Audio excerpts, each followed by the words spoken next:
We're going to talk about whether this Jeep makes sense for your money, your family, and the way you actually drive. $72,580. That's what Jeep is asking for this 2026 Grand Cherokee L Summit 4x4.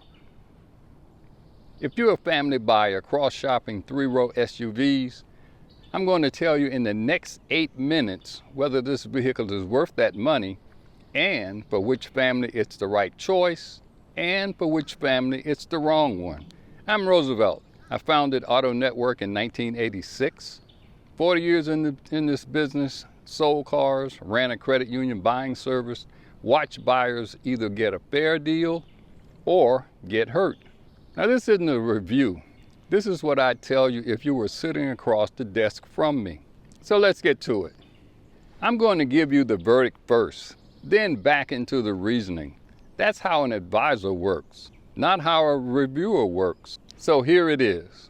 Buy this Jeep if your family is 5 or 6 people. You have the budget without stretching, and you'll actually use the off-road capability for camping, towing, snowy roads, weather that matters.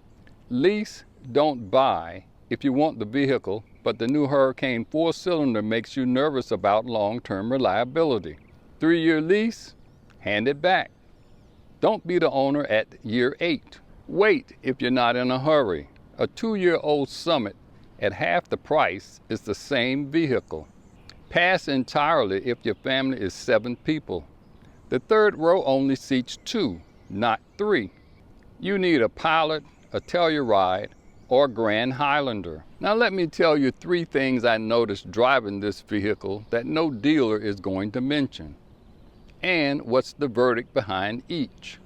These are not from a brochure or not from a press release, but from the driver's seat. Number 1, dashboard glare onto the front windshield. On a bright day, the dashboard surface reflects onto the front windshield in a way that's genuinely distracting. Some vehicles have this mildly. This one is on the heavier side. If you live somewhere where the sun is intense, Florida, Arizona, Southern California, or the high desert, drive this vehicle for 30 minutes on a sunny day before you sign. Not on the dealer lot, on a real drive. You'll know within 5 minutes whether it'll bother you for the next 5 years. Number 2, the second row seat back can damage the entertainment screen. If you select the rear seat entertainment package, the screen's mounted to the back of the front seats. Here's what nobody at the dealership will tell you. When you move the second row seat forward using the automatic button, the captain's chair seat back will collide with the entertainment screen.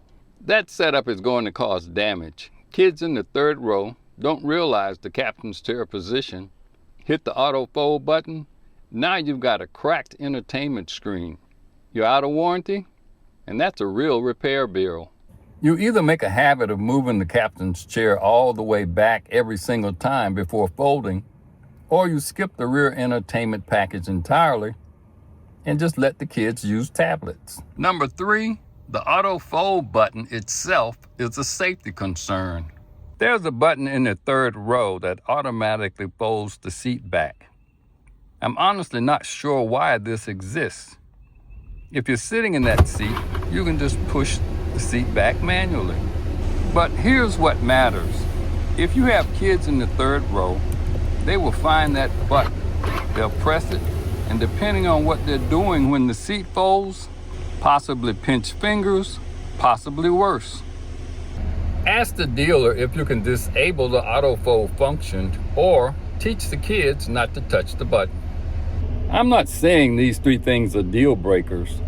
I'm saying they're real, and you should know them before you write the check, not after.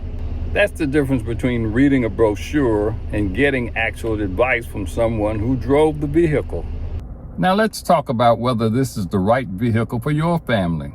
3 questions to answer honestly. Question number 1, how many people do you carry on a regular basis? The third row in this Grand Cherokee L seats 2, not 3. The Toyota Grand Highlander, the Honda Pilot, the Kia Telluride, and the Hyundai Palisade, all of those seat 3 across in the 3rd row. By the way, AutoNetwork has a 2-car comparison tool to help you with this. If your family is 5 or 6 people, the Jeep works. 2 seats in the 3rd row, both comfortable. Best in class 2nd row leg room, best in class cargo room behind the 3rd row. If your family is 7 people, or you regularly carry the soccer team or 3 grandkids, the Jeep is the wrong vehicle. Look at the Pilot, the Telluride, or the Grand Highlander. They seat 3 across, the Jeep doesn't. Question number 2, will you actually use the off-road capability? This vehicle has real 4-wheel drive hardware. Quadra-Track 2, Quadra-Track lift air suspension that raises the ride height, and select terrain off-road mode. If you camp, tow, drive snowy roads, or live somewhere where the weather matters, that capability is real and it's worth paying for. None of the competitors at this price has it. If you don't, you're paying for capability you'll never touch. The Toyota Grand Highlander Hybrid Max at $60,000, the Acura MDX Type S in the high 60s, the Honda Pilot Elite in the low 50s, they all do everything you actually need for less money. Question 3, how long are you keeping this vehicle? The 2-liter Hurricane 4-cylinder engine is new technology. We don't have 10 years of data on how it holds up in a 3-row luxury SUV. Maybe great, maybe fine. If you keep cars 3 to 5 years, this isn't your problem. You'll be out of it before the engine has significant mileage. So buy it or lease it, your call. If you keep cars 8 to 10 years, this is a real consideration. The Toyota Grand Highlander has a hybrid powertrain that Toyota has been refining for 2 decades. The Honda Pilot has the proven V6. The Hurricane 4 is a question mark. 3 questions: family size, off-road use, and ownership length. Answer those honestly, and you'll know which verdict applies to you. AutoNetwork.com has a 5-year cost of ownership tool. That should help you with this. If you decide this vehicle is right for you, here's how to walk into the dealership. Get pre-approved before you go. Your credit union or your bank. Get a real rate in writing.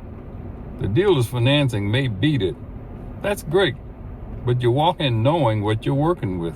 Get a written cash offer for your trade, CarMax, Carvana, your local competitor. Get a number on paper before the Jeep dealer even see your current vehicle. Let them match the number or lose the trade. Settle the out-the-door price first. Sale price, dock fee, taxes, registration, all in one number.